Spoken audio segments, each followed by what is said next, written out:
Hola, ¿qué tal? Muy buenos días. Soy Pablo Casarrábago, presidente de la Sociedad Numismática de México. Agradezco su asistencia a esta sexta y última conferencia dentro de la Semana de Notafilia en honor a José Antonio Batis Vázquez.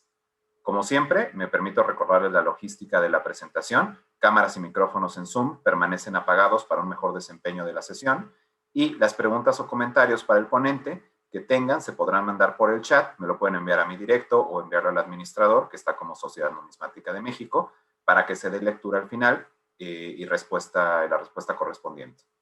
De igual forma, a todos nuestros amigos y seguidores conectados en la página de Facebook, les invitamos a que manden sus preguntas en los comentarios de la transmisión para poderlas plantear a nuestro invitado.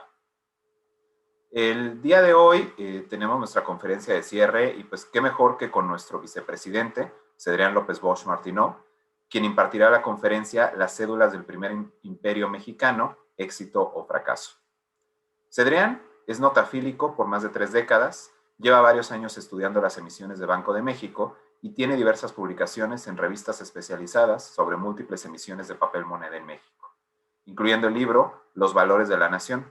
Es miembro de diversas asociaciones y grupos numismáticos, entre ellas, por supuesto, la Sociedad Numismática de México, de la que actualmente es vicepresidente, la US Mexican Numismatic Association, la Society of Paper Money Collectors, la International Banknote Society y la Sociedad Numismática de Monterrey. En 2019, Cedrián fue acreedor al premio Manuel Romero de Terreros y ha recibido otros reconocimientos por sus publicaciones en el exterior. Cedrián, nos da mucho gusto que estés aquí en nuestra conferencia de cierre. Bienvenido y pues voy a empezar a compartir pantalla para la presentación. Adelante, por favor. Muchas gracias, Pablo. Muchas gracias a todos por conectarse el día de hoy, sobre todo siendo sábado, ¿no? Agradecemos que le dediquen un tiempo a todos los interesados en la notafilia. Antes que nada, me gustaría dar unas palabras dedicadas a don José Antonio Batis, ¿no? O sea, fue justamente la decisión de ponerle a este ciclo la semana de notafilia José Antonio Batis por su reciente partida. Fue justo como una especie de pequeño homenaje que queremos hacerle a ese personaje de la numismática mexicana que pues tanto nos enseñó a muchos de nosotros, ¿no? Entonces, como muchos de los miembros de la sociedad, lamento mucho la partida. Siempre lo vi por ahí en convenciones, durante estas 3 décadas que platica Pablo. Entonces sabía que estaba ahí, había visto sus libros, había leído sus libros, pero no lo empecé a tratar sino hasta hace 7 u 8 años y entonces realmente descubrí lo excepcional que era este personaje. Era una persona sumamente atenta y generosa con su conocimiento. Siempre nos ponía a disposición un montón de recursos, ¿no? Para que pudiéramos completar nuestras investigaciones a todos aquellos que queríamos hacerlo. Nos invitaba a participar en el boletín, ¿no?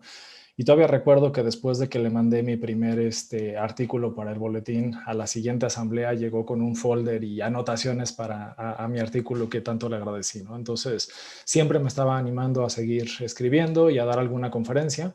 Me hubiera encantado que hubiera sido parte de este ciclo de pláticas. Pero bueno, en fin, por lo menos queremos hacerle un pequeño reconocimiento. Gracias, maestro, donde quiera que esté. Déjenme también platicar rápidamente sobre este ciclo de papel moneda. Hace algunos meses que salieron los últimos billetes del Banco de México, vimos un nuevo interés, ¿no? Un renovado interés sobre la notafilia en México. Y tomamos la decisión de hacer este ciclo justamente para dar a conocer un poquito más de lo que es la notafilia aquí en nuestro país. Pensar en notafilia y en billetística no es solo coleccionar billetes, radares, números bajo, escaleras y demás, ¿no? Sino hay mucha más información que nos pueden proporcionar estos billetes y que creo que vale la pena que todos los que incursionamos de una u otra manera en esta afición, en esta ciencia, pues realmente veamos todo lo que nos puede ofrecer, ¿no? Entonces, con este ciclo lo que quisimos hacer fue dar una visión general que incluye la parte artística con la exposición excelente que nos dio César López el martes pasado. César Corrales López, y la parte técnica con la plática que nos dio ayer Alberto Torfer. También queríamos presentarles el contexto de las emisiones del papel moneda, tanto en la parte de la parte más económica con la plática de Jaime Acosta, la plática que nos dio Luis Gómez Burschner sobre cómo se dio la banca en uno de los estados en nuestro país más relevantes y cómo este Banco de Zacatecas nos ofreció una gran riqueza en cuanto a billetes emitidos en el periodo de los bancos, y obviamente la plática de Ricardo de León Tallabas, que nos habló de todo un contexto muy relevante de uno de los periodos más prolíficos en la notafilia mexicana. Es raro pensar en notafilia mexicana y no hablar de los billetes del Primer Imperio o las cédulas del Primer Imperio. Ahorita entramos en ese detalle. Entonces, justamente por eso es que decidimos tener también una plática que hablara de estas primeras emisiones, ¿no? Entonces, la idea fue recuperar un poco en desorden. Desafortunadamente, por la agenda de todos nosotros, no era posible hacerlo consecutivamente, pero por lo menos podíamos darles una visión de un poquito de cada uno de los periodos, ¿no? Primero, el surgimiento del papel moneda en México con la plática que vamos a tener el día de hoy.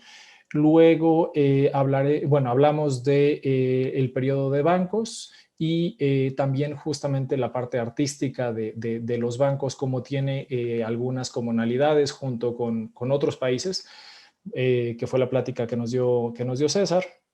Obviamente la revolución y finalmente el periodo del Banco de México, ¿no? Con las emisiones y la plática que tuvimos el día de ayer, ¿no? Entonces, Pablo, no, yo no estoy viendo todavía la presentación, no sé si pudieras... No, te estaba dejando terminar, Cedrián. En este momento la empezamos a compartir.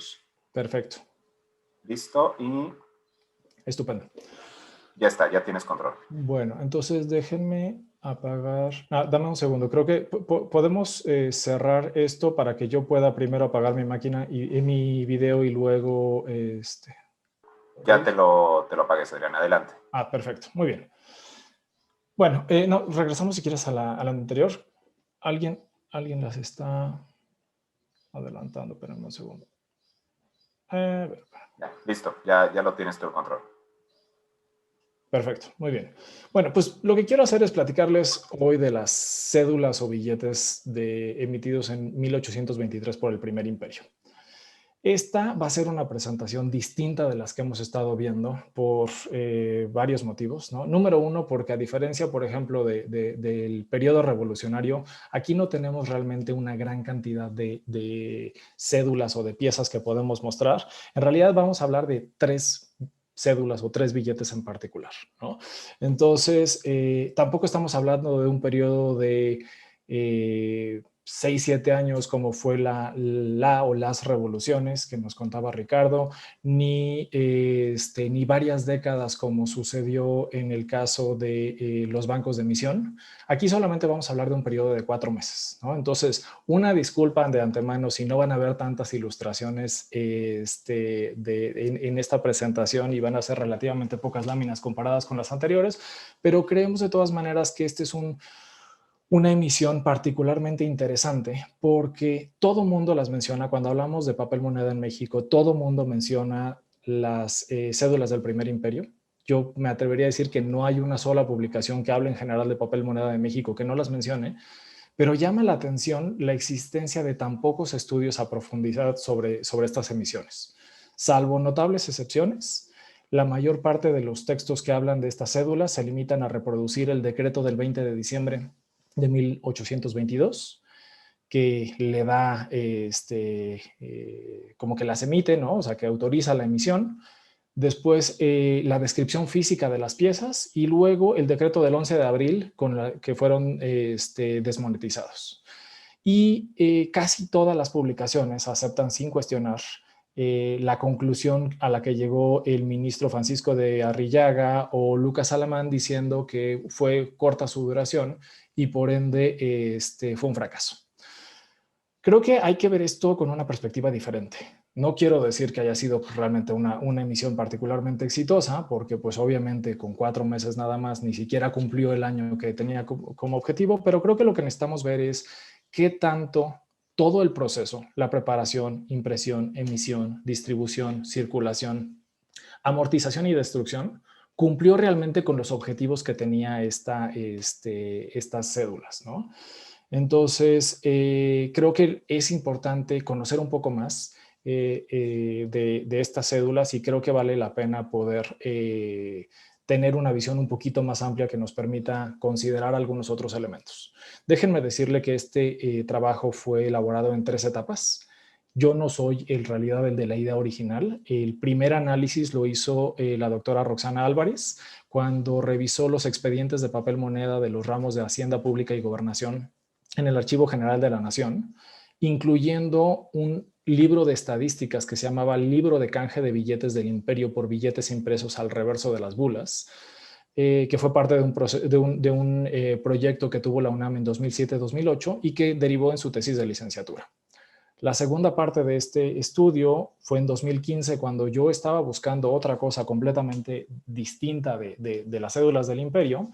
Me encontré con un centenar de documentos escaneados, fechados entre 1822 y 1828, de la colección Román Beltrán, en el archivo digital del Centro de Estudios de Historia de México, incluidos una serie de extractos de papel moneda hechos en 1825, donde se hacía una revisión de toda la emisión. Era un recuento de toda la documentación existente sobre dicha emisión, seguramente porque en 1825, es decir, 2 años después de que se había emitido hecho este primer ejercicio, se seguía analizando si era conveniente o no.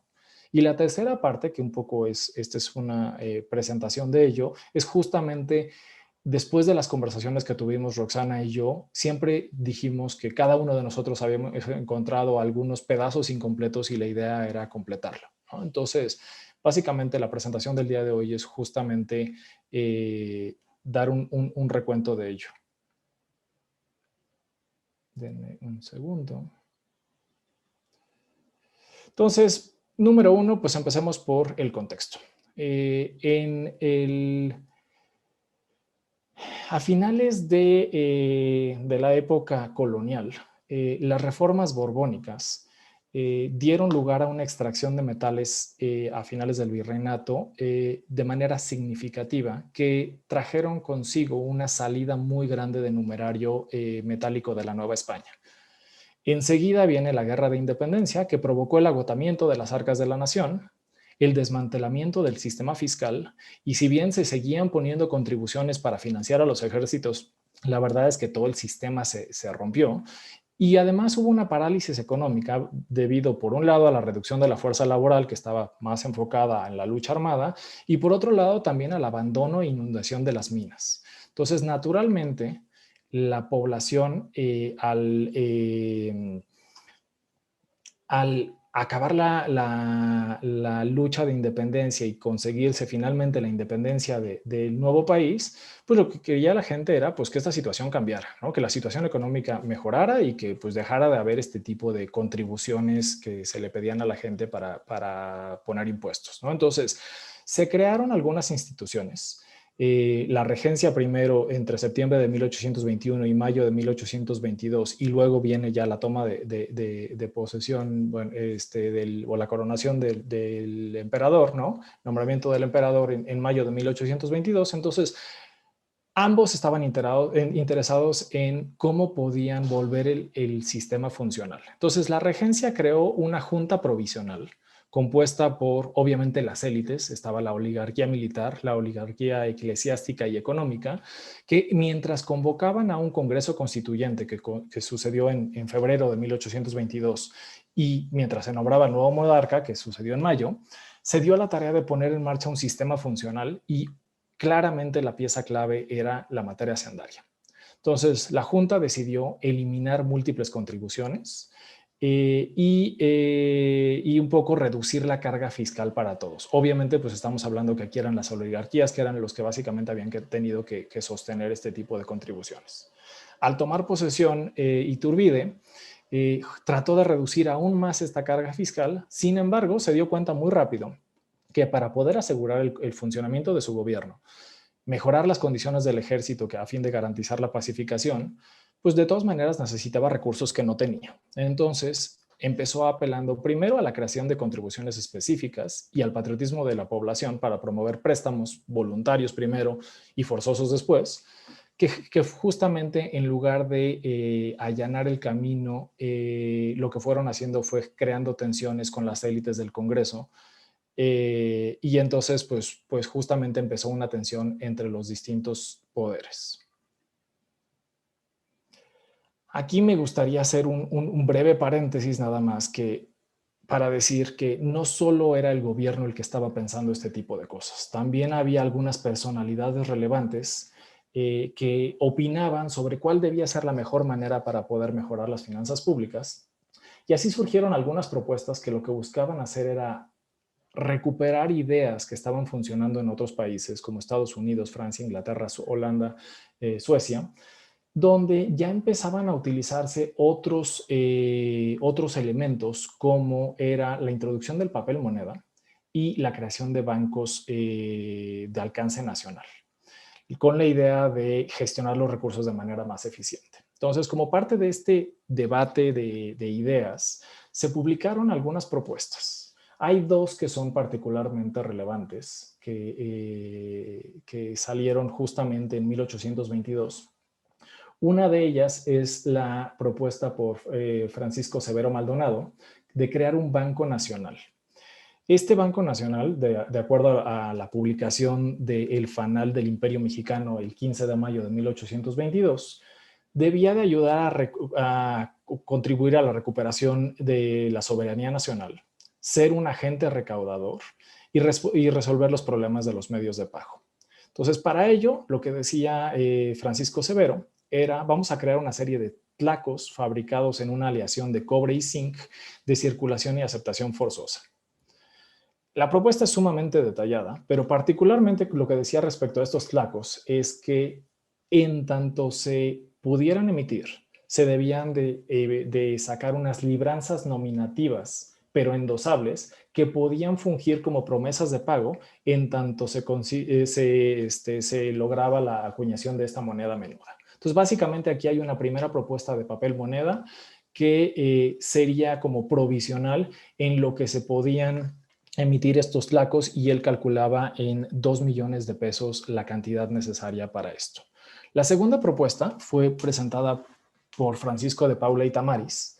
De hecho, es una propuesta que él hace y luego la presenta al Congreso y la discute también con el ministro de Finanzas, y era la creación de un banco del Imperio Mexicano. Si bien no tenemos registro del documento original,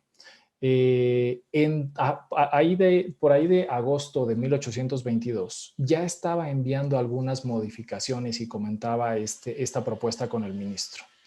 La idea que presentaba este banco es que iba a emitir unos haré buenos, es decir, instrumentos de deuda pública a corto plazo, pagaderos a la vista, no nominativos, válidos para todo tipo de transacciones en el imperio. Si bien estos instrumentos, a diferencia de los billetes que estamos o que vamos a ver un poco más adelante, tenían un interés de 6%, algo que era importante es que podían circular de manera libre como papel moneda, es decir, podían pasar de mano en mano. Y él calculaba en 4 millones de pesos la necesidad de esta emisión.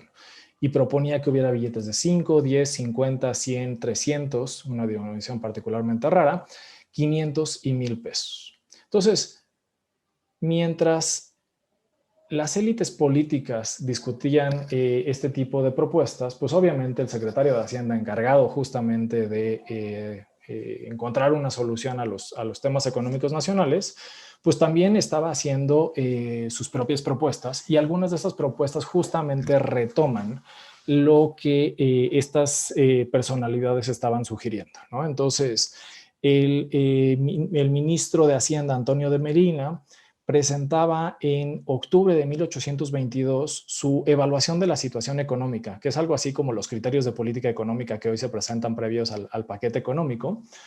Y dentro de esta propuesta venía la creación de una contribución directa que solo afectaría a las clases más acaudaladas y hablaba de la creación de papel moneda. Con ello, decía, vamos a poder resolver los problemas de la baja recaudación y atender las necesidades financieras.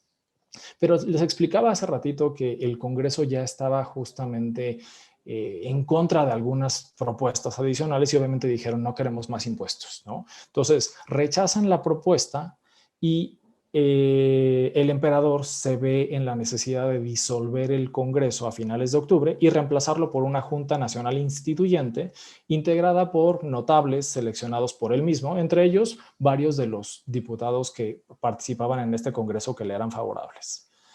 Ahora, el hecho de que pues, tenga un nuevo Congreso, llamado ahora Junta Nacional Instituyente, pues no resuelve la situación. Básicamente la Junta se tuvo que encargar de encontrar una solución a las finanzas públicas y para ello crearon una comisión de Hacienda encargada de estudiar las distintas medidas, ver qué se había hecho en otros países y elaboró un plan que incluía justamente medidas temporales para satisfacer las necesidades del gobierno, como el restablecimiento del impuesto de la alcabala, impuestos por cabeza, impuestos a la propiedad, impuestos a las carnes, bebidas alcohólicas y de nuevo la creación de papel moneda.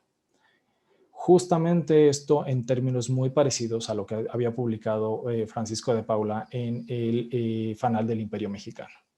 Este plan se presenta el 5 de diciembre de 1822 y de él emanan 4 decretos que se van a discutir entre el 16 y el 18 de diciembre de 1822.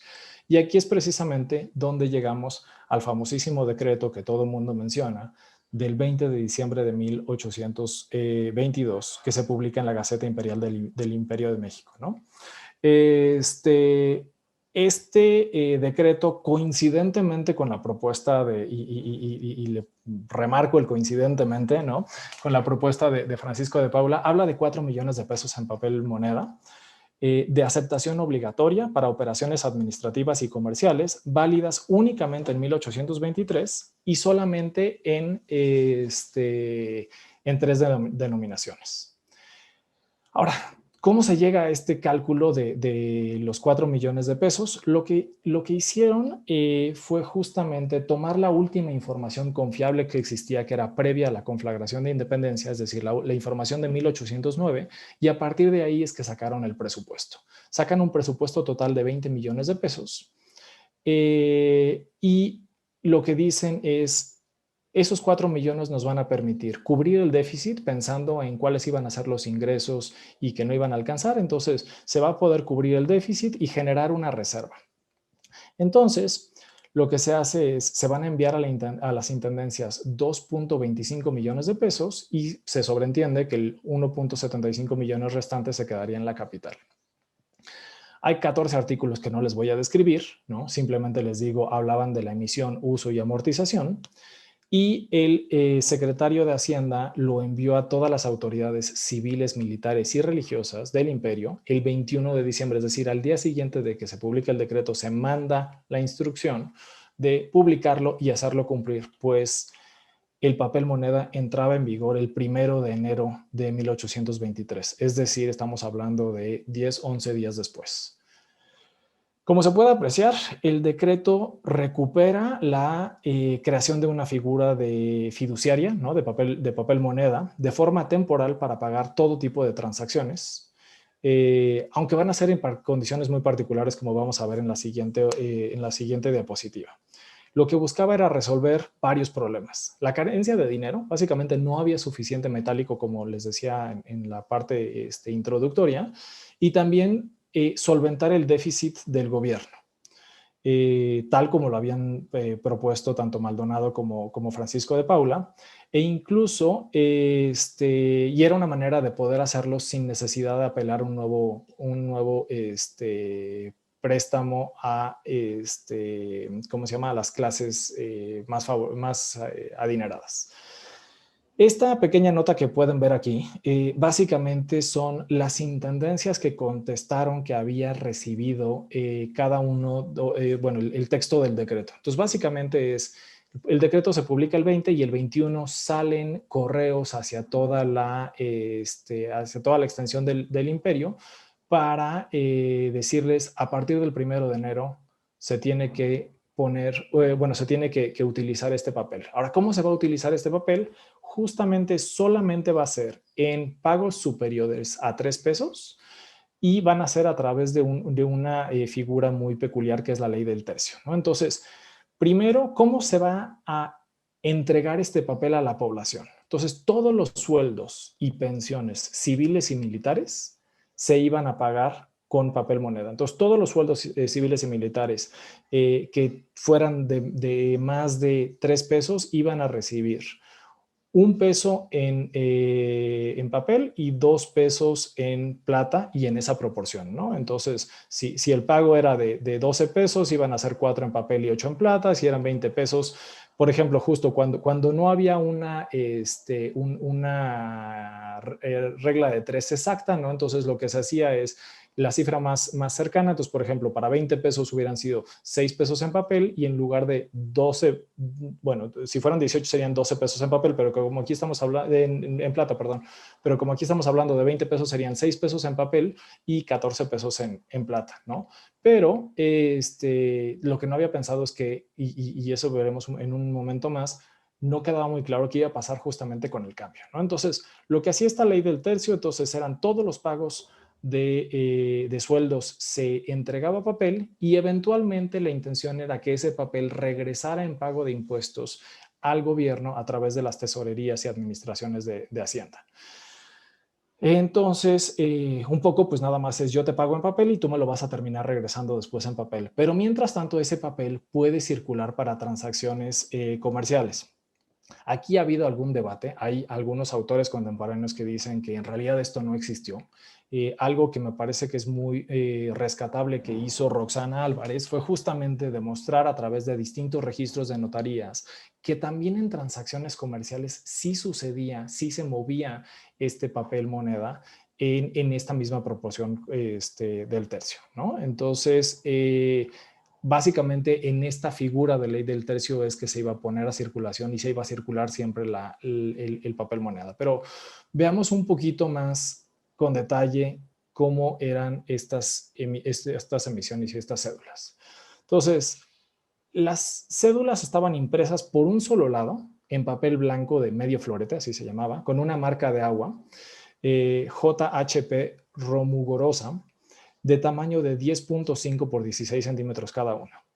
Se las describo rápidamente. Tenían el escudo imperial en el centro, en la parte superior, la denominación impresa en letra en la parte superior izquierda. También viene una leyenda, ¿no?, que dice: el Imperio Mexicano promete pagar esta cantidad de 1 peso, ¿no?, y dependiendo podía ser 1, 2 o 10 pesos, ¿no?, con arreglo al decreto del 20 de diciembre. Tienen un número de folio que está siempre escrito, manuscrito, ¿no?, escrito a mano, y abajo vienen las firmas de 3 personajes. Entonces, veamos un poquito más acerca de estas cédulas. La imagen anterior tenían la cédula de 1 peso, esta es la cédula de 2 pesos, ¿no? Y entonces, estas cédulas en principio tendrían que tener unas marcas, de acuerdo al decreto, con signos necesarios para evitar su falsificación. Ya veremos más adelante que en realidad esto parece que nunca se hizo. Y el encargado de un poco hacer toda la operación y el manejo de este papel moneda era el oficial mayor de la Tesorería de Hacienda, Mariano Larraguibel, que lo que tenía que hacer era recontar, resellar y numerar estos billetes. Los billetes, junto con los sellos de las firmas, en realidad los mandaban en resmas a todos los intendentes de las provincias, quienes debían entregarlas a su vez a la tesorería principal para que las giraran, es decir, para que las pusieran en circulación y luego que las recaudaran y garantizaran su seguridad, ¿no? Entonces, aquí les muestro y les empiezo a mostrar algunos de los documentos que aparecen en digitalizados en la colección del Centro de Estudios de Historia de México. En en particular justamente viene el nombramiento, es una transcripción, no tenemos los documentos a mano, pero es una transcripción justamente de los documentos originales, y viene justamente el nombramiento del oficial mayor Mariano Larraguibel. Y esta es la tercera pieza. El billete de 10 pesos, que justamente, como pueden ver, tiene todas las características iguales, simplemente va cambiando la denominación. Y vienen abajo 3 antefirmas. Estrictamente los billetes no tenían las firmas puestas, como les acabo de decir, era Mariano Larrajíbel el que los sellaba o bien mandaba los sellos a las intendencias, y entonces solamente venían las 3 antefirmas de 3 personajes. Número 1, Antonio de Medina y Miranda, que era un militar miembro de la Marina que ocupó varios cargos administrativos, incluido secretario de guerra, y que Iturbide le encarga que se haga cargo de la Secretaría de Hacienda, que salga de guerra y entre a la Secretaría de Hacienda, justamente para reorganizar la hacienda pública y corregir el déficit. Después de esto, o sea, después del periodo imperial, regresa a la Secretaría de Guerra y también fue senador. La segunda firma, la del tesorero general, es la de Antonio Batres. Él había sido ministro tesorero general de la Real Hacienda. Es decir, es un funcionario de Hacienda desde la época del virreinato. Tuvo el mismo cargo en la Junta Provisional, en el Imperio, y se queda como tesorero general en la República. Entonces, básicamente, esta era una persona sumamente técnica. Y la última firma, que curiosamente no está puesta aquí, pero es justamente la de Rafael Mangino y Mendívil, que era un militar que había trabajado en la parte administrativa, en la administración de tabacos en San Luis Potosí, había sido secretario de finanzas de lo que ahora es Morelia, de Valladolid, y en el ejército trigarante fue nombrado tesorero general. Entonces, cuando se hace el imperio, el Congreso lo nombra contador mayor de la Secretaría de Hacienda y posteriormente va a ser ministro de Hacienda 2 veces. Entonces, aquí viene también justamente la transcripción de una nota en donde se muestra que se mandaban los sellos con las firmas justamente para ponerlos en estas piezas de papel moneda. Entonces, ahora, vimos varias cosas que emanan del decreto, pero hay que entender que justamente había retos logísticos muy importantes. Estamos hablando de un decreto que se hace el 20 de diciembre, se publica el 20 de diciembre de 1822, con la intención de que entre en vigor el 1 de enero de 1823. Estamos hablando de 11 días, les decía yo, y entonces, pues, ya estaban impresos, ¿quién los va a imprimir, no? O sea, claramente no tenemos, en ese momento no se tenía la tecnología de impresión que nos platicó ayer Alberto Torfer, que tiene el Banco de México. Entonces, pues básicamente había que analizar, pues, cómo los imprimían y quién era el encargado de la imprenta, ¿no? Entonces, los billetes se imprimieron en la imprenta del gobierno, que estaba a cargo de Juan Wenceslao Barquera, que es la persona que tenemos aquí a la izquierda. Él era un abogado y periodista queretano que había apoyado el movimiento de independencia y se hizo cargo justamente de la Gaceta Oficial durante el periodo de 1821 a 1836. Entonces, de nuevo, todos estos funcionarios, fueron funcionarios en el imperio, algunos incluso antes del imperio, todavía en el virreinato, pero desaparece el imperio y continúan en la república siendo funcionarios, ¿no? Él había sido, un dato muy curioso es que había sido promotor del uso de la imagen de la Virgen de Guadalupe y también en 1825 es promotor de los festejos del Grito de Dolores. Entonces, él a cargo de la imprenta de gobierno tenía impresoras parecidas a esta. No tengo imágenes de la imprenta real que se utilizó para imprimir estas cédulas, pero básicamente eran imprentas muy parecidas a esta. Y básicamente él recibe la materia prima y se encarga de imprimir los billetes y entregárselos a Mariano Larrajíbel para que empiecen a distribuirlos al resto del territorio nacional. Aquí me gustaría subrayar una palabra fundamental porque muchas veces se ha cuestionado y por ahí tenemos a varios expertos en papel moneda que dicen es que estos no son billetes, ¿no? Ciertamente la concepción de billete ha evolucionado con el tiempo, pero incluso en esta misma época, estamos hablando de 1822, en diciembre ya se consideraba estas piezas de papel moneda como unos billetes, ¿no? Ahora, ¿cómo se imprimían? ¿Cuáles eran las placas de impresión? El Banco de México tiene 2 placas, una de un billete de 1 peso y otra de un billete de 2 pesos. Son 2 placas metálicas que en principio parecieran ser que son placas de impresión de estos billetes. Yo tengo en particular algunas dudas porque, como les acabo de describir, lo que tenía que hacer Mariano Larrajível era numerar los billetes, y si pueden ver aquí, aparece del lado superior izquierdo, en realidad en la parte impresa va a terminar siendo el lado superior derecho.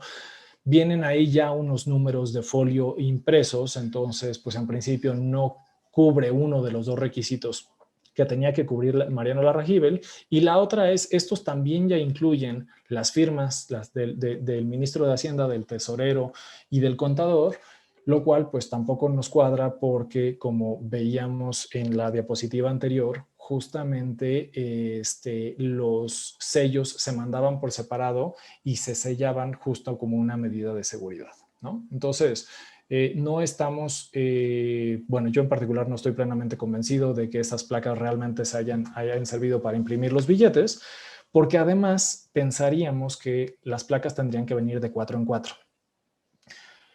Les describía yo hace ratito que el papel se recibía en resmas. ¿Qué es una resma? Son 500 hojas, pero estas 500 hojas están agrupadas en lo que le llaman 5 manos de papel, y cada mano de papel son 5 cuadernillos, y cada cuadernillo tiene 5 hojas.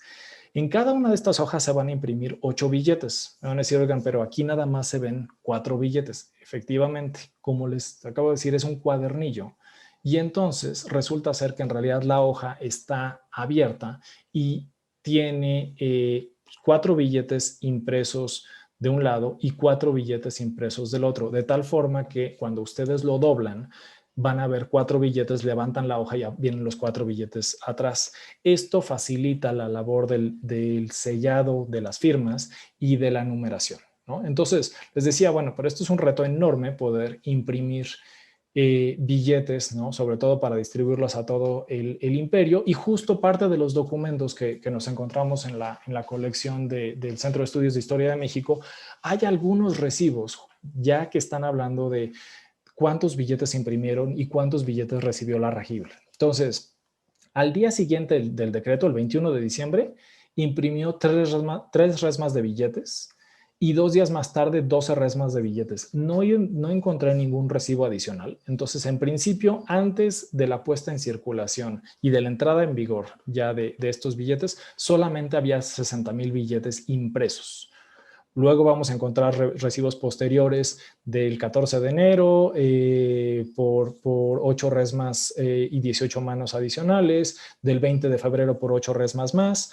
Pero bueno, antes de la puesta en circulación, realmente había muy pocos billetes para poder empezar a distribuir, ¿no? Y les doy un dato también para que lo tengan por ahí. El 6 de febrero, es decir, un poquito más de alrededor de mes y medio después de que se empiezan a imprimir, había impresas 277 resmas. Les había dicho yo que el papel total eran 750 resmas. Entonces, básicamente un poco más de la tercera parte se imprimió simplemente en los primeros mes y medio que tenemos que hacer, ¿no? Entonces, ahora, un reto es imprimirlo, pero luego el siguiente reto es distribuirlo. Este es el territorio del Imperio Mexicano. Y pues obviamente tampoco tenemos los sistemas de distribución que nos contó ayer el Banco de México, ¿no? De tener los billetes en pallets y mandarlos en avión a cada uno de los rincones. Entonces, pues básicamente los billetes que tenían nada más 60,000 para el 23-24 de diciembre, pues había que empezar a distribuirlos a todo el país. La hoja que aparece en el lado derecho justamente es las cantidades que se calculaba que en todo el año se tenían que entregar a cada una de las provincias, y ahí van a ver, digo, están cercanas y lejanas, ¿no? Están Guadalajara, Puebla con Tlaxcala, Veracruz, Mérida, Oaxaca, Guanajuato, Valladolid, Durango, San Luis Potosí, Zacatecas, Arizpe, y también las provincias de Guatemala, ¿no? Chiapas, Comayagua, San Salvador, Nicaragua y Guatemala. Entonces, básicamente tenían hechos los cálculos de la cantidad de billetes que tenían que entregar a todo el país, la hoja anterior es para todo el año y esta hoja en particular es solamente para enero de 1823, ¿no? Entonces, ahora, ¿cómo se entregaban estos billetes? Pues básicamente por correo, ¿no? Se tenía que considerar también los tiempos que había para poder entregarlos. En algunos casos, por ejemplo, llegar al puerto de Veracruz tomaba cerca de una semana, pero llegar a las provincias de Guatemala tomaba alrededor de un mes, ¿no? Entonces, les decía yo, se mandaban por correo, o lo que en ese momento se le llamaba estafeta, es decir, eran llevados a caballo o por mulas, ¿no? Y con un mozo que le llamaban postillón. Y empezaba a haber una serie de retos, porque no solo es el tiempo que les toma llegar ahí, sino la seguridad.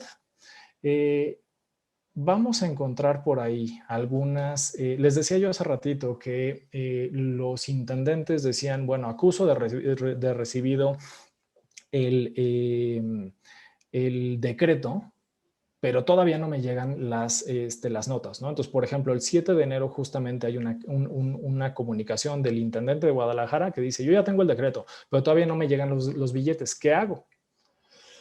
El 29 de enero se mandaron varias remesas a todas las provincias, incluyendo las provincias lejanas, y hay una nota del 26 de febrero que dice justamente del intendente de Nicaragua, que dice que pues ya recibió la notificación y yo les aviso cuando nos lleguen los billetes, ¿no? Entonces, justamente pasa mucho tiempo entre que les llegan ¿cómo se llaman? Los billetes y perdón, que les llegan los decretos y luego que les llegan los billetes. Estoy viendo por ahí justamente a Ricardo, que lo que dice es, para Centroamérica se enviaban por barco vía Veracruz y de ahí en lomo de mula, ciertamente, pero lo que había que hacer es, primero tenían que llegar a Veracruz, tenía que haber un barco disponible y luego distribuirlas a partir de ahí. Ahora, hay un punto adicional, de hecho, de este tipo de detalles para las provincias de Centroamérica no existe ningún registro dentro de los documentos que yo revisé. Y una de las cosas que creo que por aquí justamente Ricardo nos podría comentar también, aparecen en algunos sellos en los billetes que son bastante peculiares, ¿no?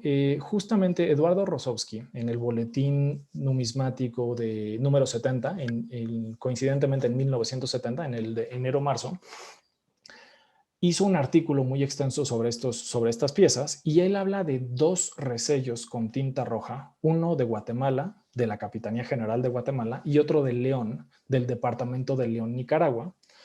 Pero no hemos encontrado hasta ahorita ningún registro y de hecho colegas centroamericanos que también han estado investigando sobre estas emisiones me han preguntado si yo había visto algo. Ellos tampoco han encontrado nada en los archivos por allá. Pero hay una cosa que me llama mucho la atención de estos billetes. En principio, Mariano Larragibel tenía que sellarlos y ponerles un folio, y estos billetes no tienen folio.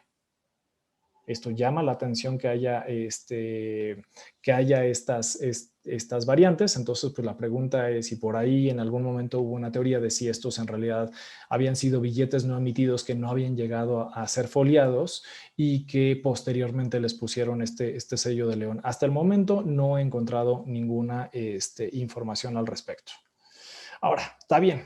Pongamos que ya los billetes llegaron finalmente a su destino, ¿no? Llegaron a la oficina de Hacienda, se distribuye a la tesorería principal y de ahí a las tesorerías secundarias. Bueno, ¿y ahora qué? ¿Cómo los ponemos en circulación? ¿No? Entonces, básicamente, en los documentos les daban instrucciones justamente a los encargados de las tesorerías locales, ¿no? De decir, a ver, número uno, ustedes van a ser los encargados de distribuirlo, lo reciben, lo cuentan y utilizan a todas las pequeñas oficinas que tengan a su alrededor para poder distribuir estos billetes para fin de que se paguen los sueldos de militares y civiles y se hagan todas las compras con ellos. Algo que es muy importante es ninguna persona que pague algo superior a 3 pesos puede hacerlo si no tiene un tercio en moneda de papel. Ahora, la pregunta es, ¿y esto me aplica a mí? ¿no? O sea, todas las instituciones empezaron a decir, a ver, bueno, pues el decreto sí parece como que me aplica, pero no. Entonces, ¿cómo le hago? ¿Y qué pasa si la persona llega y no tiene papel moneda? ¿Me espero o acepto el pago? Y esto aplica también para los pagos, para las deudas que existían o no. ¿Y le aplica al ejército? ¿Le aplica a la Casa de Moneda? ¿Le aplica al Monte de Piedad? A las loterías, a los correos, a las oficinas de estancos de tabacos, ¿no? Entonces, justo, y algo que es sumamente interesante, es ver cómo, pues, las mismas oficinas recibían una instrucción y se empezaban a preguntar, ¿y me toca realmente a mí o no? A mí yo no quiero que me paguen en papel. Entonces, en estos archivos que tuve la ocasión de ver, justamente hay una cantidad enorme de correspondencia de estas oficinas que acabo de mencionar ahorita, pero de muchas otras más, donde justamente tratan de explicar el por qué ellos deberían ser la excepción. Me gusta mucho esta del Monte de Piedad, porque lo que dijo es, a ver, nosotros atendemos a las clases más pobres y menesterosas. A la hora que les paguemos, las personas o sea, que vengan a empeñar sus cosas y les paguemos con piezas de papel, pues ellos seguramente pues van a sentir que esto vale un tercio menos de lo que, o sea, que los productos que empeñan valen un tercio menos de lo que en realidad esperaban recibir y no lo van a poder cambiar. Por ahí dentro también de estas cartas, lo que dice el Banco el Monte de Piedad es, bueno, yo también a la hora que me paguen voy a tener un tercio menos de dinero, voy a tener un tercio en papel y no voy a poder prestarle a toda la gente, ¿no? Entonces, justo básicamente estas instituciones obviamente están presentando diciendo, yo quiero seguir la instrucción imperial, pero la verdad es que no quiero hacerlo, ¿no? Entonces, algunos casos se hacen excepciones. Por ejemplo, en las casas de moneda no se permite, ¿no? O sea, justamente por lo que dicen es no queremos que se cambie justamente plata por papel, ¿no? Pero en muchas otras lo que se dice es todos los pagos arriba de 3 pesos tienen que ser hechos con una tercera parte en papel. Una excepción que sí se hace justamente tiene que ver con los soldados. Y entonces básicamente a la infantería y a la caballería, lo que menos querían, el país acababa de salir de una guerra de independencia y lo que menos querían era que pues justo el ejército se molestara. Entonces, para el ejército no va a ser una tercera parte, solamente va a ser el 20% de sus sueldos que se va a ir en papel y de hecho se los van a retener para mejorar sus condiciones de vida de acuerdo a los documentos que aparecen por ahí, ¿no? Entonces, en principio, todas las demás transacciones que fueran menores a 3 pesos no tendrían que tener un problema, pero a partir de 3 pesos sí necesitaban tener que hacerse con una tercera parte en papel. Ahora, el problema es las personas que recibían un sueldo de 3 pesos tenían 2 en plata que podían pagar fácilmente, pero luego tenían uno en papel que no era tan fácil de cambiar, ¿no? Y no era tan fácil de cambiar porque justamente había quien quería tomarlo con descuento. Entonces, en los recuentos que les contaba de 1825 que hace Bermúdez, ¿no? Aparecen algunos documentos bien interesantes que lo que está diciendo es, a ver, uno de ellos dice, están tomándose los billetes con descuento. ¿Por qué no el gobierno también los paga con descuento? Otra de las propuestas es muy curioso que viene del mismo Francisco de Paula y Tamariz, que primero empieza a decir, oigan, me están echando la culpa de que lo que ustedes implementaron en realidad se basó en las ideas que yo propuse y entonces me están echando la culpa de que pues, el papel moneda no está siendo bien aceptado y está sacrificando a una parte de la población y en realidad es que ustedes no están haciéndolo bien. Lo que tienen que hacer es garantizar que el gobierno tenga elementos para poder cambiar el papel moneda, y entonces, ¿por qué no todas las administraciones del tabaco, las pulquerías y todos esos pequeños negocios, por qué no son ellos los encargados de tener cambio para justamente cambiar el papel y poder no afectar de esa manera a las clases más desfavorecidas, ¿no? Entonces, justamente también empiezan a aparecer una serie de propuestas. En algunos casos, la mayor parte de los casos, son cartas directas hacia el ministro de Hacienda o hacia el mismo emperador, sugiriéndole algunas modificaciones de cómo podría hacer que la circulación de estos billetes pudiera ser más fácil. Ahora, el gobierno, la verdad es que no le encantaban este tipo de medidas, pero sí lo vio de manera muy pragmática, diciendo, a ver, en realidad hay gente, no solo las administraciones de Hacienda, hay gente, hay grandes comerciantes que sí tienen capacidad de poner este papel en circulación. Y entonces aquellos comerciantes con conocimientos, probidad y amor a la patria podrían cambiar esto como una negociación particular. Básicamente, el gobierno aceptaba que podía transferirles cantidades significativas de dinero y estaban calculando 50,000 pesos a cada uno de estos comerciantes para que lo distribuyeran, y les reconocía que esto se hiciera con el menor agio posible, es decir, que justamente a estas comerciantes se les daba la facultad de poder tener un premio sobre ¿cómo se llama? Sobre el papel moneda, solo que ese premio no podía exceder del 4%. Y básicamente, como pueden ver aquí, hay una lista de personalidades en casi todo el territorio que podían recibir estos billetes, ¿no? Entonces, prácticamente todos, excepto Ignacio Goitia en Oaxaca, se pusieron a las órdenes del gobierno, agradecieron mucho que los hubieran considerado y dijeron que iban a cumplir con esta labor. Hay un par de ellos que lo que dicen es, hay otros, deberían considerar también a otros comerciantes. Hay alguno que incluso quiere pasarle parte de los billetes que le mandan a otra persona, ¿no? Pero básicamente sí, estos comerciantes empezaron a poder fungir como cambistas de estos billetes y para ponerlos en circulación con una ligera ganancia para ellos.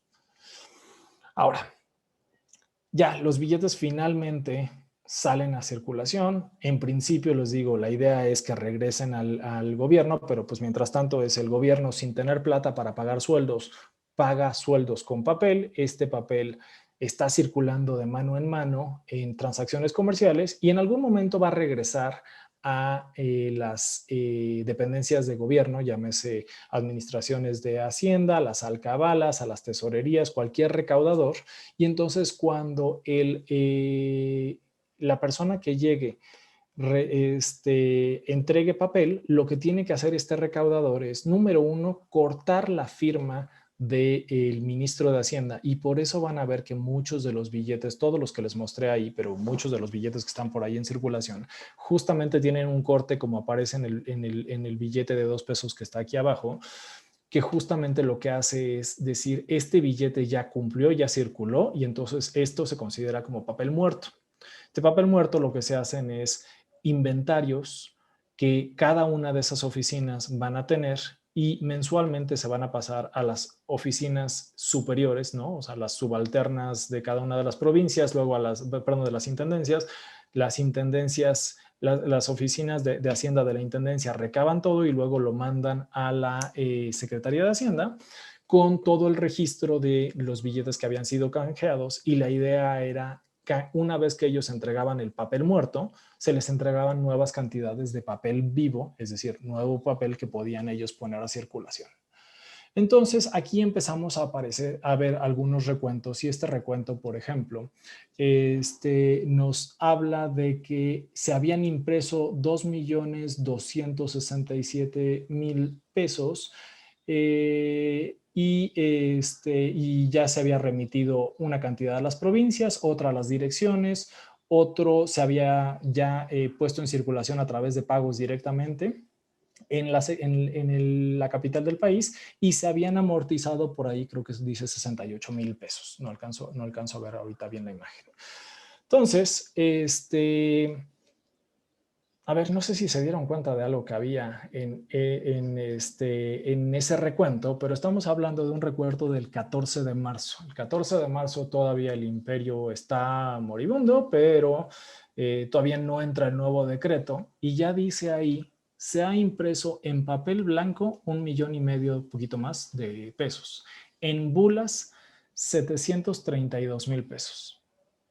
14 de marzo de 1823 y está firmado por justo el tesorero. Entonces, algo que llama la atención es, nosotros todo el tiempo hemos estado viendo que el papel del imperio se imprimió en blanco y el papel que lo reemplaza, como veremos en unos minutos, es un papel de bulas. En realidad, si este documento es certero, y no veo por qué no lo sea, ya desde el periodo imperial se había considerado que los billetes en papel blanco de alguna manera no eran los más seguros y se imprimía en bulas. Aquí me gustaría nada más decirles, no les puse porque no les iba a poner toda la información de todos, pero hay un recuento que se hace a finales de enero o los primeros días de febrero, donde se le pide a Mariano Larrajíbel, oye, da un reporte de todos los billetes que has estado imprimiendo, de cada una de las denominaciones, cuántos se han estado mandando, ¿no? Y recogen todo el papel blanco. Pareciera como que le están llamando la atención a Larrajíbel por algo, pero Larrajíbel se queda en funciones y aquí no he encontrado un documento que traiga una instrucción específica, pero pareciera ser que a Larrajíbel le dan la instrucción de empezar a imprimir en papel de bulas. Ahora, ¿por qué no conocemos papel del imperio impreso en bulas? Ahorita les doy una hipótesis de lo que podría haber pasado. Entonces, número uno, ya a inicios de marzo, el imperio se está empezando a tambalear. Y el 17 de marzo, es decir, 3 días después del recuento que les acabo de mostrar, se ordena suspender la impresión hasta nuevo aviso de cualquier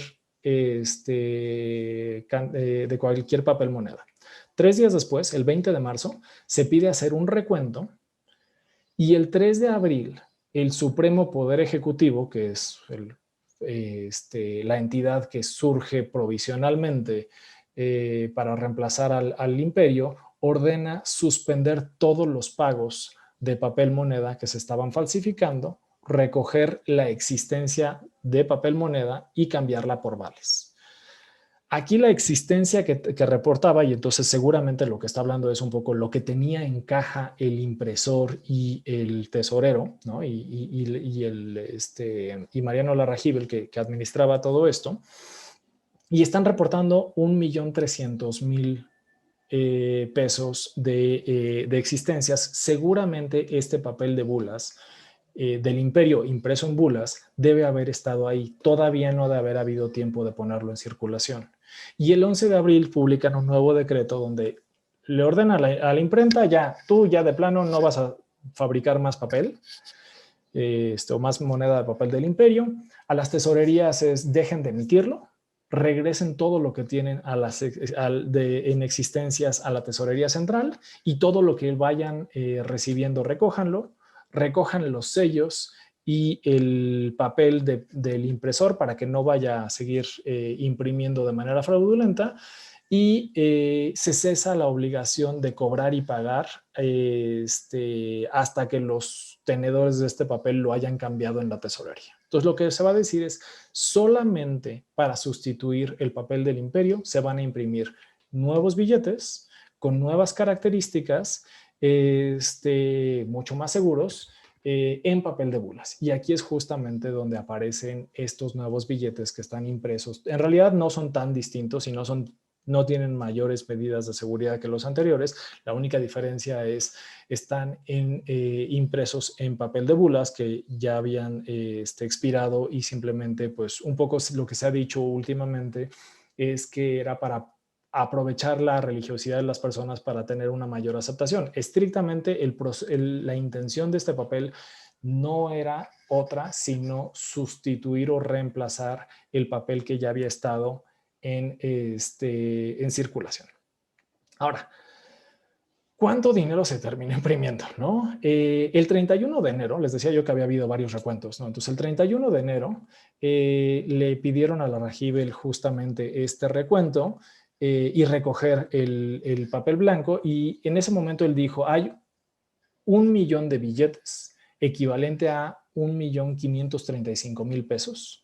Tienen desglose 700,000 billetes de 1 peso, 184,000 de 2 pesos y 37,000 de 3 pesos. Que ya habían sido remitidos a tesorerías, comisionados e intendencias, y 23,000 billetes inutilizados porque habían estado mal impresos, y tenían también 67,000 billetes que todavía no estaban ni resellados ni numerados. Estas cifras no necesariamente coinciden con recuentos que vamos a ver un poco, o que van apareciendo un poco más adelante, porque a principios de marzo se decían 1,600,000 pesos, entre los distribuidos y en existencias. En recuentos de abril hablaba de 1,300,000 y 1,900,000 en billetes útiles, inútiles y amortizados. Luego tenemos un extracto de los que les digo que encontré de 1825, que habla de 2,086,000 pesos.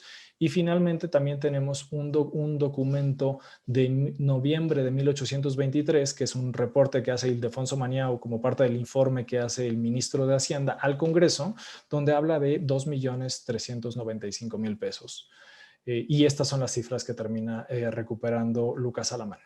Entonces, pues la idea es, ok, ya no se va a seguir imprimiendo papel del imperio, lo tenemos que recoger.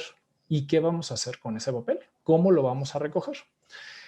Las 3 comunicaciones que tienen aquí a la izquierda justamente son comunicaciones que se empezaron a recibir de todo el país, diciendo, ya recibimos las instrucciones para recoger ese papel moneda. Entonces, básicamente, igual que como con el decreto de emisión, le mandan instrucciones a todas las autoridades con un lenguaje bastante florido, responden, y florido me refiero a floripondioso, no quiero decir que estén enojados para nada, sino justamente responden perfectamente de, muy bien, ya tengo las instrucciones y los voy a empezar a recoger de esa manera. Para el 26 de abril, les decía yo en la lámina anterior, hay 1,929,000 pesos en billetes útiles, inútiles y amortizados que podían empezarse a incinerar, y se mandaron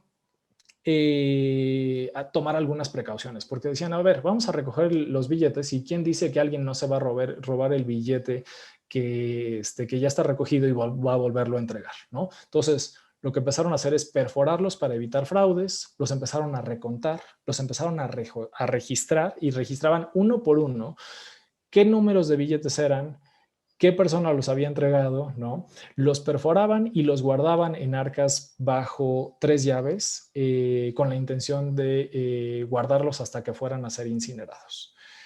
Hay varios recuentos que se van entregando poco a poco y que va registrando este archivo. Y algo que se empieza a ver es que empezaron a aparecer muchos billetes falsos. Entonces, lo que terminan diciendo es, vamos a nombrar a algunos expertos, y ahí aparecen un grabador, ¿no?, que es Manuel Araoz, ¿no?, Joaquín Piña y el mismo Mariano Larrajíbel, para decir, a ver, los billetes no se cambian, no se van a pagar hasta que realmente no se certifique que realmente el billete es auténtico. Entonces, aquí muy probablemente ya estamos empezando a ver algo que no se vio en los documentos anteriores, pero es que realmente hubo falsificación. Ahora, no sabemos si era falsificación de billetes en circulación en otro momento, o ahora que querían aprovecharse de decir, ahora que los están cambiando, falsifiquemos para obtener una ganancia de este nuevo gobierno.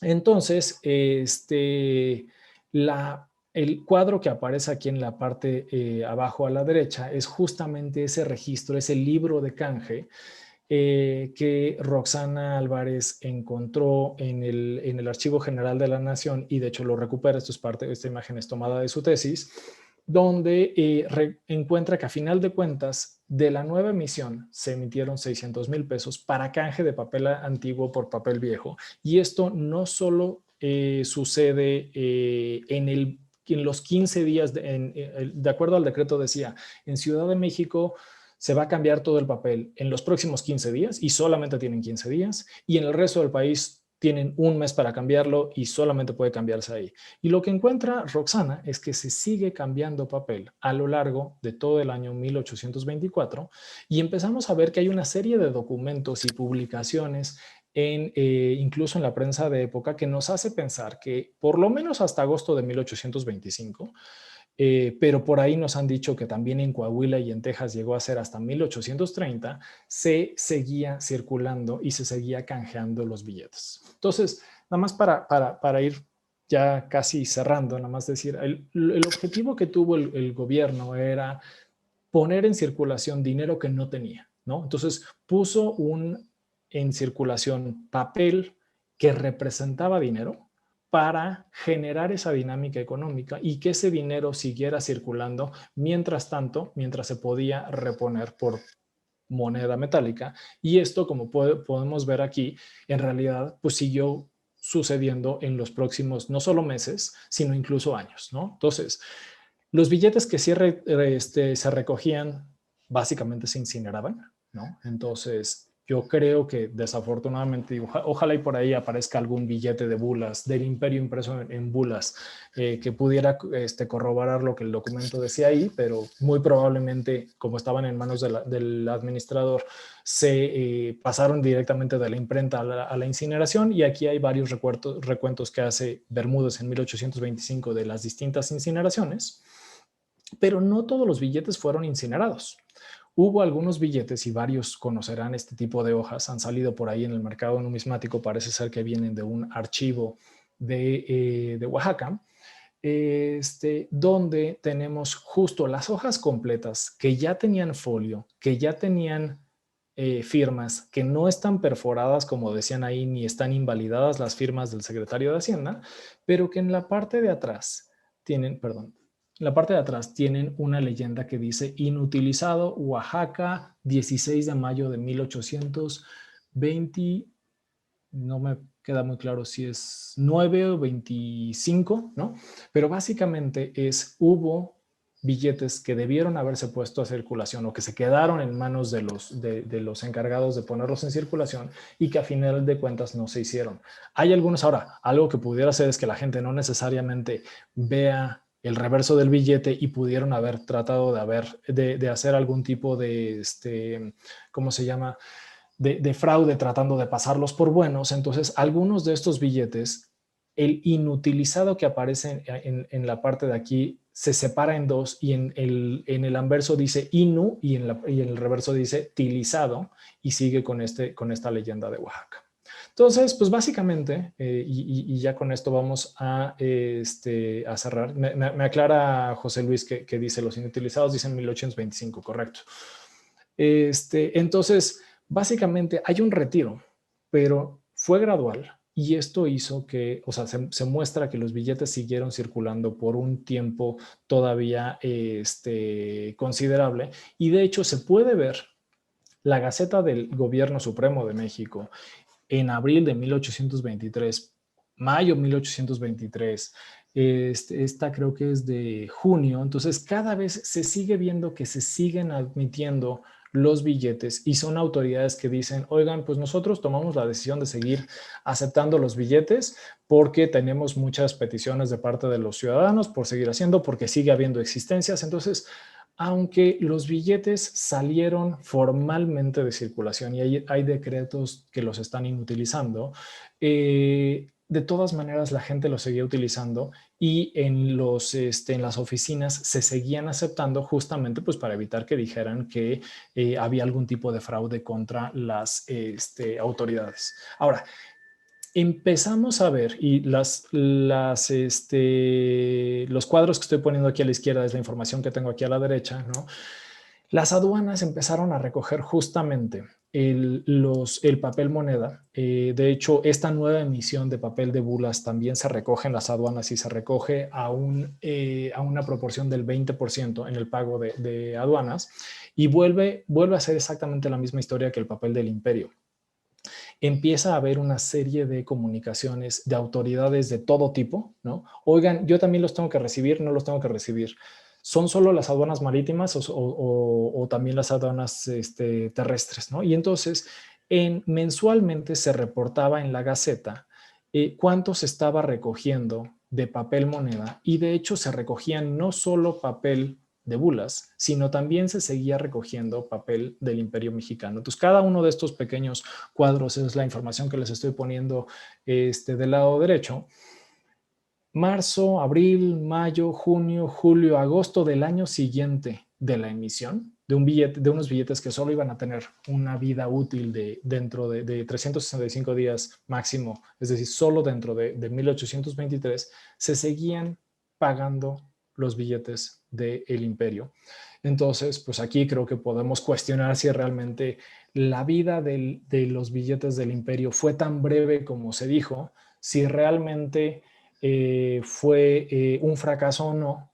Me gustaría cuestionarlo aquí justamente porque en realidad le dio un respiro a las autoridades. Hay algunos que incluso dicen, justamente fue el papel moneda lo que provocó la caída del imperio. Yo creo que el imperio tenía muchos puntos débiles, que el papel moneda probablemente vino nada más a generar un descontento adicional, pero aún así el papel moneda siguió circulando durante varios meses más. Y entonces, como concluía Roxana, obviamente la gente acostumbrada a pagar con plata no lo iba a recibir con júbilo, pero si analizamos los documentos de época, los documentos de primera mano, vamos a ver que en realidad estos billetes cumplieron en parte, en la medida de las cantidades que se lograron poner en circulación dentro de esos 3-4 meses de circulación, cumplieron en parte el objetivo que tenían, que era resolver una parte de la carencia de recursos del gobierno, generar una dinámica económica y, en lo que pues las situaciones mejoraban. Ahora, si se sustituye por otro tipo de papel, fue porque las condiciones no mejoraban simplemente por cambiar de gobierno. En realidad, de hecho, casi siempre después, cada cambio de gobierno, el que llegaba tenía unas condiciones peores que el anterior, y entonces pues obviamente pues tenía que recurrir a ese tipo de medidas, continuar ese tipo de medidas. Mi impresión es que si hay un análisis en 1825 tan detallado de todos los decretos, comunicaciones que hubo, tanto que llegaban al gobierno como de las que emitía el gobierno en 1825, es que incluso probablemente en 1825 todavía se estaba analizando la posibilidad de continuar con el papel moneda, y simplemente se tomó la decisión de no hacerlo por efectos prácticos, ¿no? Pero pues básicamente esto es todo. Aquí están las referencias que utilicé, y de nuevo regreso que utilizamos, porque buena parte de esta investigación es de Roxana, ¿no? Entonces hay fuentes directas en los archivos, hay mucha bibliografía, y pues cualquier cosa estoy a sus órdenes. Pues muchas gracias.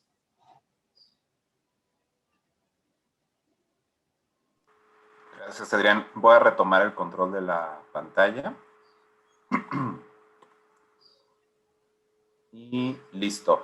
Tenemos varios comentarios y varias preguntas. Muchísimas gracias, muy interesante sin duda, y creo que cerramos con broche de oro con esta exposición tuya.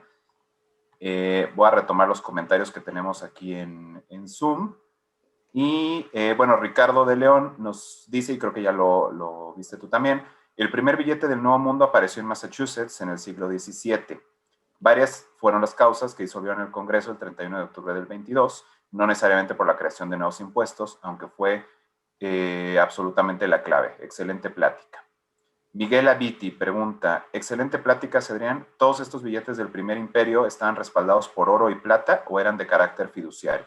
No, justamente es la primer moneda fiduciaria que nosotros tenemos acá. No había nada de respaldo, y lo que hacían era sustituir la plata inexistente ahí. Y de hecho, platicando con Luis Gómez Buchner, ¿no? Lo que decíamos es, pues esto en realidad siempre fue pensado en plata, nunca fue pensado en oro, pensando en que las monedas del imperio que había en oro solo eran las de 4 y 8 reales, ¿no? Y por cierto, digo, nada más no lo mencioné antes, pero aprovecho también el paréntesis para darle las gracias a don Rogelio Charteris, a Luis Gómez Buchner, a Ricardo de León, que me compartieron algunas imágenes para esto, obviamente a Roxana, que es parte de la investigación, es suya, y al mismo Pablo Luna, que también me compartió por ahí algunas publicaciones para poder armar esta plática. Gracias, Adrián. Ricardo continúa también comentando algunos detalles. Tú ya habías platicado lo de Centroamérica. Y dice, yo creo que se enviaron en calidad de emergencia a Centroamérica. Debe de haber existido documentación hoy perdida. Dudo mucho que alguien... Adelante, adelante. Perdón, algo que, o sea, justamente en Nicaragua entiendo que se incendiaron varios de los archivos que existían, ¿no? En mis pláticas con numismáticos de por allá, me comentaban que había habido algunos incendios en el siglo XIX en lo que era el archivo de la Intendencia, ¿no? Bueno, del Archivo Nacional, que incluía los archivos de la época en la que pertenecieron al Imperio Mexicano. Entonces, probablemente existieron archivos justo de esas entregas, de esas estafetas de papel moneda, pero no lo hemos encontrado ni en el Archivo Nacional, General de la Nación, perdón, pero pues ese archivo tiene muchas cosas todavía sin clasificar. Tampoco están en la colección Ramón Beltrán. Pareciera que tampoco están en Centroamérica, entonces pues la verdad es que esto es una invitación a que todos los que quieran ponerse a investigar más de esto, seguro van a encontrar más información y pueden completar esta investigación con cuestiones que encuentran en el Archivo General de la Nación. Gracias, Adrián. Y sí, sin duda, algo que comentaban algunos amigos latinoamericanos es pues que el estudio de la notafilia del Primer Imperio nos une mucho con Centroamérica, ¿no? Entonces, sin duda, ojalá tu invitación tenga eco y que nuestros colegas centroamericanos nos ayuden a investigar esta parte. Carlos Ajo comenta, extraordinaria disertación, muy sustentada, con documentación e información excepcional. Felicitaciones, Adrián, y muchas gracias a la Sociedad Numismática de México por esta estupenda semana de notafilia. Un lujo cultural y sumamente didáctico para quienes gustamos de esta a veces denostada rama de la numismática. Pues muchísimas gracias, Carlos, por tus felicitaciones y por tus palabras. Dice Sociedad Numismática de Zacatecas, LBO presente y agradeciendo la muy amable invitación de la Sonomex. Don José Luis Icaza dice muy interesante información. Cedrián, saludos de la Sociedad Numismática del Estado de Querétaro, desde San Juan del Río Querétaro. Ricardo, bueno, ya lo comentaste, la fecha de inutilizado de Oaxaca es de 1825. Igual don José Luis Icaza nos refiere que es 1825. Carlos Ajo comenta, ciertamente dentro del Museo de Culturas anexo al Templo de Santo Domingo se encuentra exhibida una hoja completa de estos billetes del primer imperio mexicano de Iturbide, en Oaxaca. Ricardo, fue un éxito para el imperio, eran una necesidad imperiosa para sobrevivir a la tremenda crisis económica y sirvieron de, bueno, aquí no acabo de lo que quería decir, de captación de plata al recibirse forzosamente en compañía de plata. Ignacio Ruiz Velasco, excelente conferencia, felicidades, Adrián. Carlos Ajo, qué titulación tan sugerente y sobre todo acertada, muy bien, Cedrián. Francisco Muñoz, extraordinaria presentación, Cedrián, muy bien fundamentados los argumentos. Víctor Darío Saucedo, gracias y felicitaciones por la conferencia. Muy interesante el punto de vista. Un afectuoso saludo desde Saltillo, Coahuila. Mauricio Ruiz Velasco, excelente conferencia e investigación. Felicidades al ponente. Saludos de Tlalpan. Sonia Jiménez Meraz, felicidades, Cedrián, por tu investigación y exposición. Luis Gómez Buchner, felicidades, Cedrián. Fantástica ponencia, muy completa y desmitifica a esta emisión de cédulas o billetes del Primer Imperio. Aplausos. Ángeles también, Ángeles Colunga, dice Cedrián, extraordinaria presentación, muchas felicidades, saludos. Sonia Jiménez nos manda saludos a todos los participantes de esta sesión. Manuel Galán, felicidades, Cedrián, por tu presentación, muy rica en información y extraordinariamente bien presentada. Cristian Baeza, muchas felicitaciones, Cedrián. Muchas gracias, Cedrián, excelente. Sonia Me alegra Jiménez, que no haya tantas preguntas. Pues todos te están felicitando, creo que fuiste muy exhaustivo y muy claro, entonces... Sonia Jiménez, Cedrián, excelente hallazgo documental. Víctor Hugo Puentes Elías, Excelente exposición, felicidades al ponente y a toda la Sonomex por tan excelsa semana de Notafilia. José Antonio Batiz Vázquez, gran homenaje. Jaime Mena, de Sonusac. Felicidades a Adrián por lograr una presentación tan interesante de un tema tan difícil de ilustrar y limitada disponibilidad de imágenes. Pregunta, ¿la confianza de la sociedad en el valor del dinero es la columna vertebral para que funcione como medio de cambio? Entonces, ¿se puede precisar en qué momento la sociedad mexicana pierde esa confianza en el imperio mexicano? A ver, digo, o sea, ciertamente, o sea, cualquier emisor lo que necesita es que su moneda, o sea, que la gente confíe en su moneda, si no, no va a tener éxito, ¿no? Y entonces, creo que dentro de los primeros intentos de emisión, justamente al no existir como ese antecedente, creo que lo que hubo, y de hecho me faltó mencionarlo, que bueno que sale ahorita, porque es un tema fundamental dentro de este tema, es no hubo ese tiempo para planear lo suficientemente bien y poder comunicar lo suficientemente bien a la población. Fue una emisión de urgencia, de emergencia, como decía Ricardo, que no tuvo realmente tiempo de comunicarse, de prepararse, de preparar a la sociedad. Y entonces, en un imperio que ya tenía rispideces con las élites, que tenía una situación económica particularmente deteriorada, es muy complicado pensar que estrictamente nada más el papel moneda, y por eso les decía yo, ¿no? Que yo no creo que este haya sido lo que provocó la caída del imperio, ¿no? Sino en general este es uno de los tantos elementos. Entonces, yo no podría decir si es este o en qué otro momento es que la sociedad mexicana perdió la confianza en el imperio, pero básicamente creo que es un cúmulo de factores que se van agregando uno a otro, ¿no? Entonces, no, y yo no sé si, yo creo que lo vemos en todos los países cuando se analiza la aprobación de los gobiernos. No es que haya, es raro que pase con un gobierno donde haya un punto realmente de inflexión, ¿no? Completo, ¿no? Donde a partir de ahí es que se rompe la confianza en la autoridad. Yo lo que creo que pasa en la mayor parte de los casos es que son una serie de medidas que van afectando, ¿no? Lo que les decía al inicio. El imperio empezó con toda la idea de quitar nuevos impuestos, mejor dicho, quitar impuestos existentes, no poner nuevos impuestos, y como necesitaba recursos para sobrevivir, impuso préstamos voluntarios, préstamos forzosos, un medio de pago que no necesariamente era conocido por la gente sin darles mucha opción, y les dijo, y ahora a partir de ahora yo te voy a pagar una tercera parte de tu sueldo en esta hojita, ¿no? Y necesito que luego tú me la pagues de vuelta, ¿no? Entonces, cuando ellos tenían la hojita, iban a cambiarla o mejor dicho, querían pagar cualquier producto con ese pedazo de papel, y les decían, oye, pues yo no te lo voy a tomar a 8 reales, que es lo que valía, ¿no? Sino te lo voy a tomar a 7, ¿no? Entonces, justamente creo que son muchos de los elementos que van mermando la confianza en el imperio, ¿no? Y este puede ser uno de tantos, pero no necesariamente creo que haya sido ni el único ni el definitivo. De acuerdo completamente. Gracias, Adrián. De Colombia, que también se conectó nuestros amigos de Fundación Museo Internacional de la Moneda, dice, los felicito por tan maravilloso aporte a la cultura y al arte. Saludos desde el Museo Internacional de la Moneda de Colombia.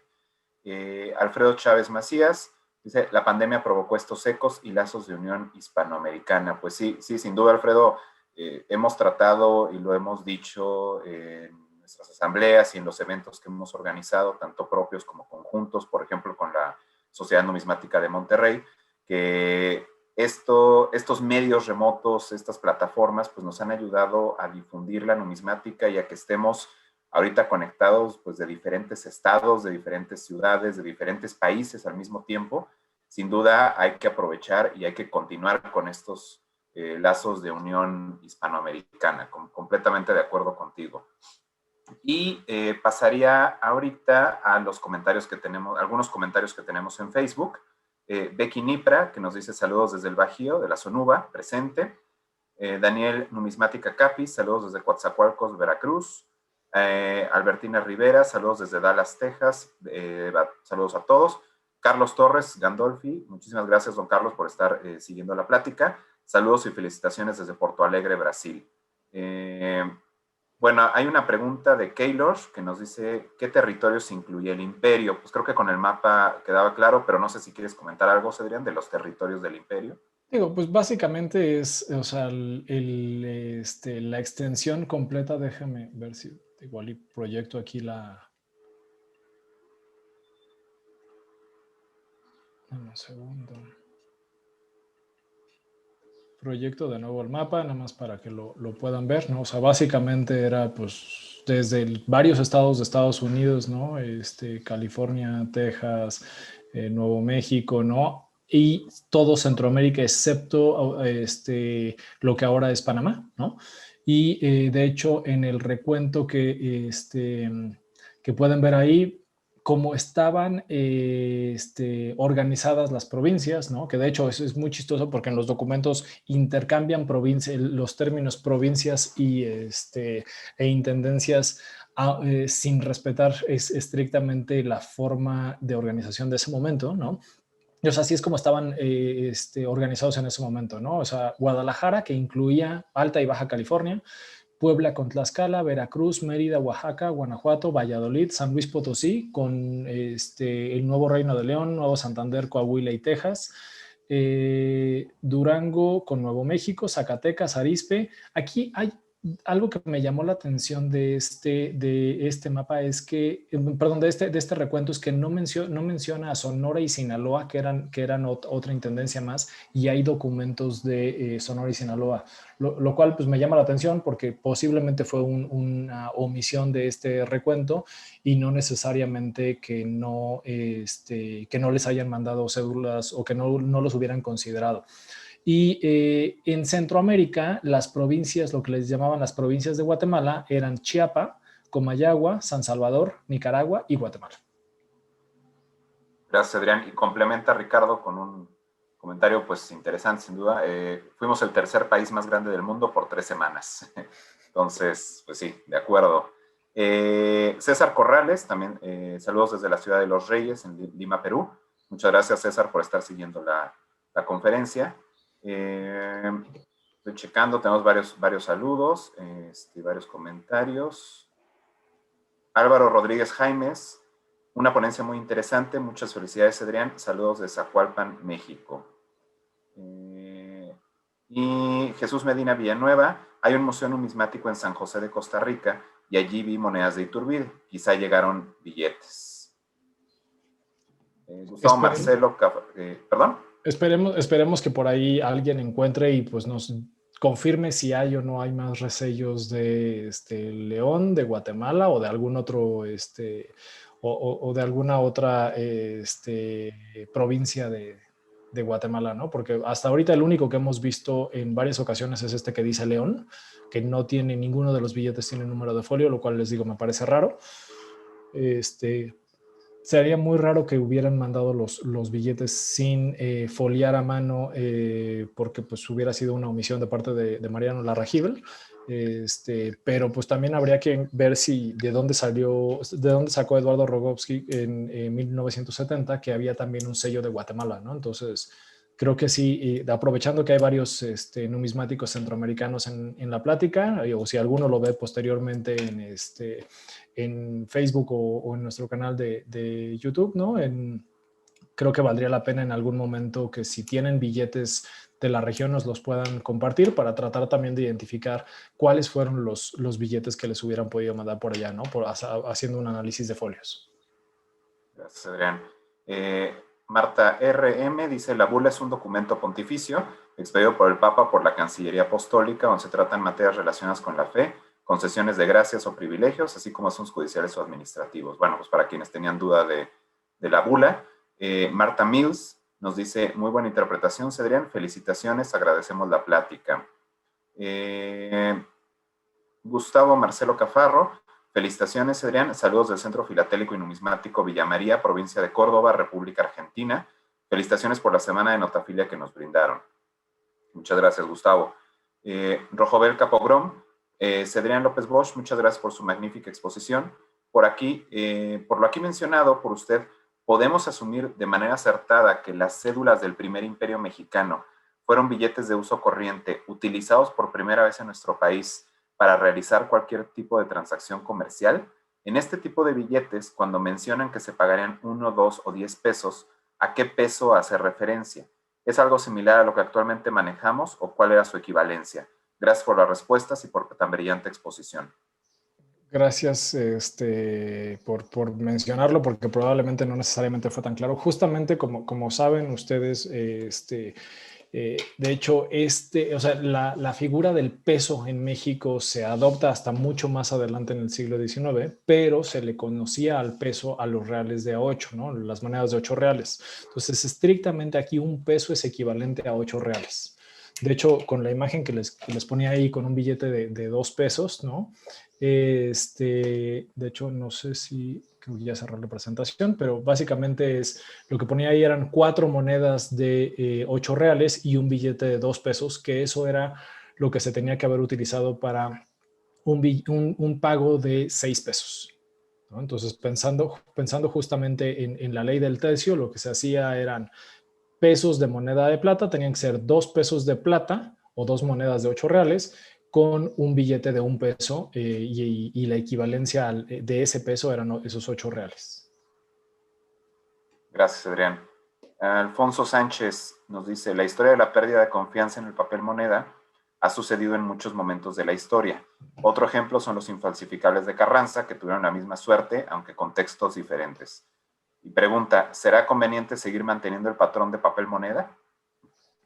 Bueno, yo creo que la moneda fiduciaria en general, pues ya llegó para quedarse y ahorita lo que estamos viendo son nuevas formas de moneda que tú eres, Pablo, eres mucho más calificado para hablar de ellas que yo, pero de todas maneras yo anticipo que vamos a seguir viendo papel moneda por mucho tiempo y los notafílicos vamos a seguir teniendo mucho que estudiar.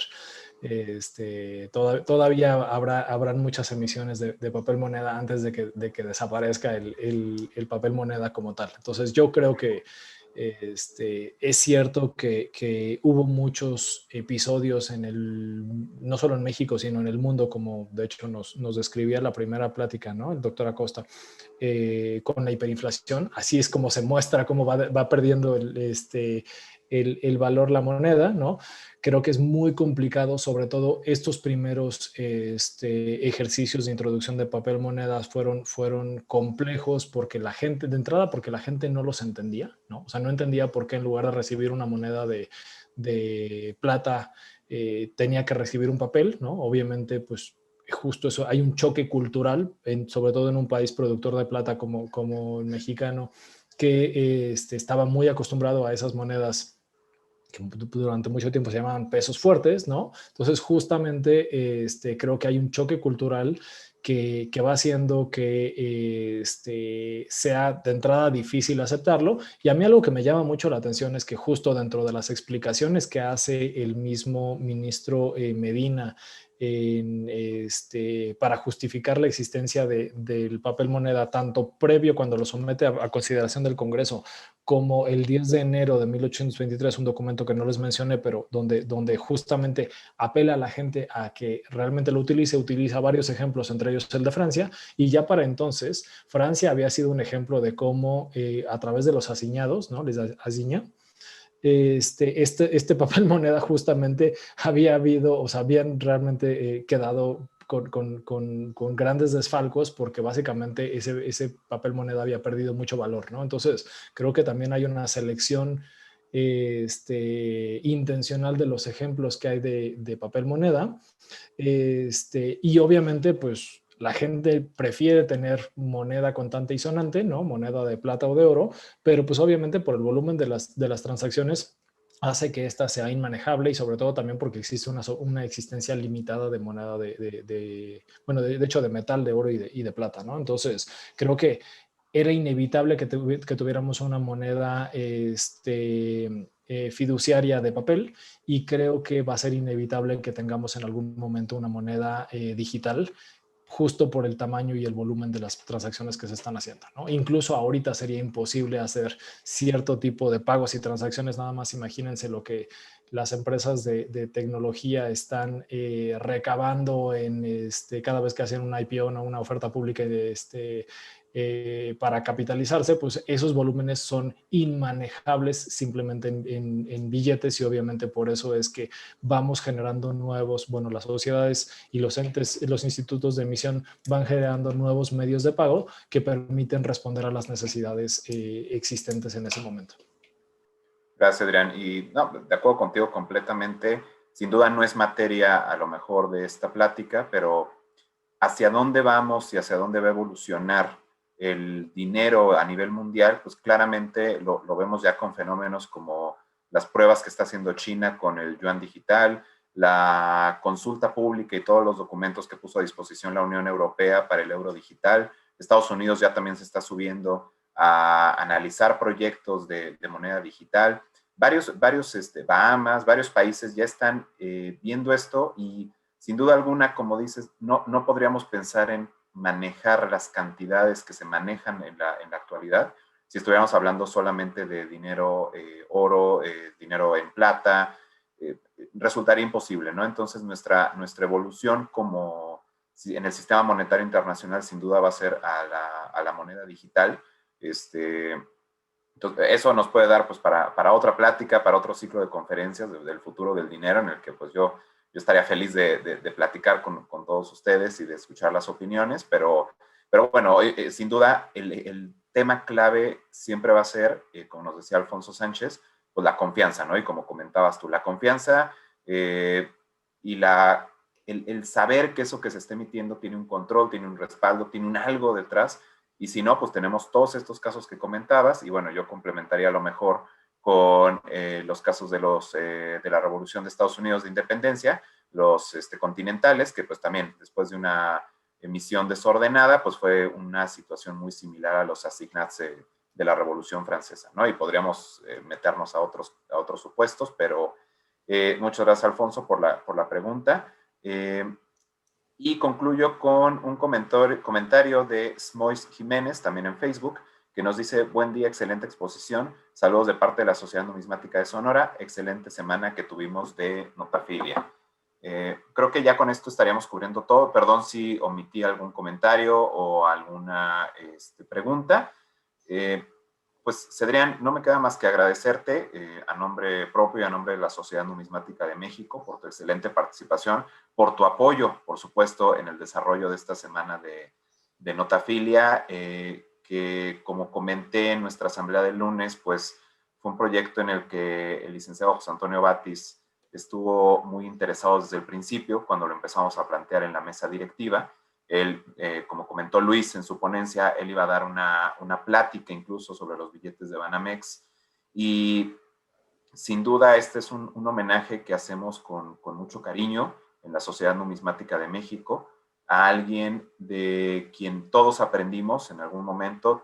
Tú ahorita compartiste tu historia con el licenciado Batis. Creo que todos tenemos anécdotas, historias, y yo me quedaría con el recuerdo de una persona que siempre tuvo una excelente actitud, un consejo para los que nos acercábamos a él, tanto cuando estábamos empezando, tanto en la sociedad. Yo siempre sentí un respaldo durante mi anterior periodo de la presidencia, y en este segundo periodo de presidencia.